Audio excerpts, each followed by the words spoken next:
இருப்பீர்கள். எதிர்பாராத அதிர்ஷ்ட வாய்ப்புகள் தேடி வரும்.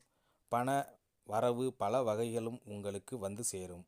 எவ்வளவு பணம் வந்தாலும் சேமிக்க முடியாத நிலை இருந்ததே, அது இப்பொழுது மாறும். குடும்பத்தில் இருந்த குழப்பங்கள் நீங்கும். கணவன் மனைவிக்குள் இருந்த பூசல்கள் விலகும். ஒருவருக்கொருவர் கலந்து பேசி பிரச்சனைகளை தீர்ப்பீர்கள். உங்கள் மனதுக்கு பிடித்தமான வீடு மனை அமைய இப்பொழுது வாய்ப்புண்டு. குழந்தை பாக்கியம் எதிர்பார்த்து காத்திருந்த தம்பதிகளுக்கு அந்த பாக்கியம் இப்பொழுது கிடைக்கப் பெறுவீர்கள். குடும்பத்தில் சுப நிகழ்ச்சிகள் களை கட்டும். மகன் அல்லது மகளுக்கு அயல் நாட்டில் உயர் கல்விகள் அமையும். பழைய கடன் பிரச்சனைகள் தீர்க்க வகை பிறக்கும். சமூகத்தில் மதிப்பு மரியாதை கூடும். உங்களை வளர்ச்சியைக் கண்டு பிரமிப்பார்கள். வீட்டு உபயோக பொருட்களை வாங்கி மகிழ்வீர்கள். சகோதர வகையில் இருந்து வந்த சங்கடங்கள் தீரும். அவர்களின்